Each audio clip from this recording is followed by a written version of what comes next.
India আমরা যাব না, তারপরে ভেন্যু যদি আইসিসি ঠিক করে যে বাংলাদেশে খেলা হবে বা শ্রীলঙ্কা খেলা হবে, সেটা অন্য ব্যাপার। ভারতে বাংলাদেশ ক্রিকেট টিমের টি-20 বিশ্বকাপ খেলার কোনো রকম পরিস্থিতি নাই। ভারতে টি-20 বিশ্বকাপ খেলতে যাওয়া বাংলাদেশের দল কি নিরাপদ? আইসিসি সাম্প্রতিক ঝুঁকি রিপোর্টে উঠে এসেছে চাঞ্চল্যকর তথ্য।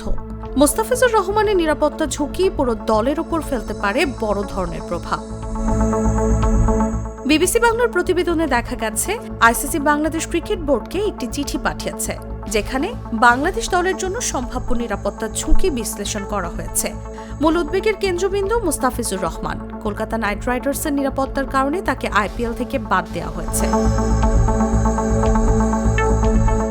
আইসিসি সতর্ক করেছে, ধর্মীয় উগ্রপন্থার সঙ্গে যুক্ত কোনো পরিস্থিতিতে মুস্তাফিজের উপস্থিতি দলকে ঝুঁকিতে ফেলতে পারে।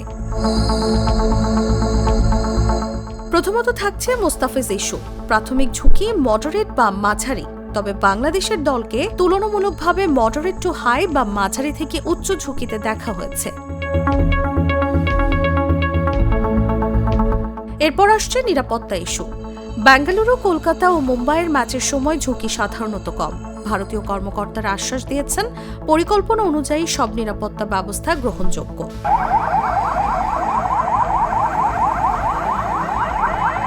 এছাড়া সমর্থক ও জনসাধারণের ঝুঁকিও রয়েছে। কলকাতা ও মুম্বাইয়ের জন্য ঝুঁকি সাধারণত মাঝারি, তবে বাংলাদেশি সমর্থক বা দলীয় জার্সি পরা ব্যক্তি যদি স্টেডিয়ামে যান, ঝুঁকি মাঝারি থেকে উচ্চ পর্যায়ে যেতে পারে। সহিংসতার সম্ভাবনা কম হলেও সতর্ক থাকার প্রয়োজন আছে।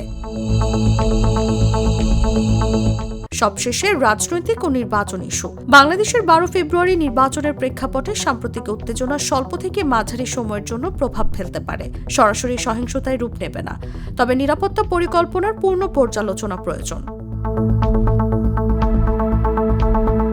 আইসিসির এই চিঠি হাতে পেয়েছে বিসিবি, যার ভিত্তিতে তারা ভেন্যু পরিবর্তন ও অতিরিক্ত নিরাপত্তা ব্যবস্থা বিবেচনা করছে।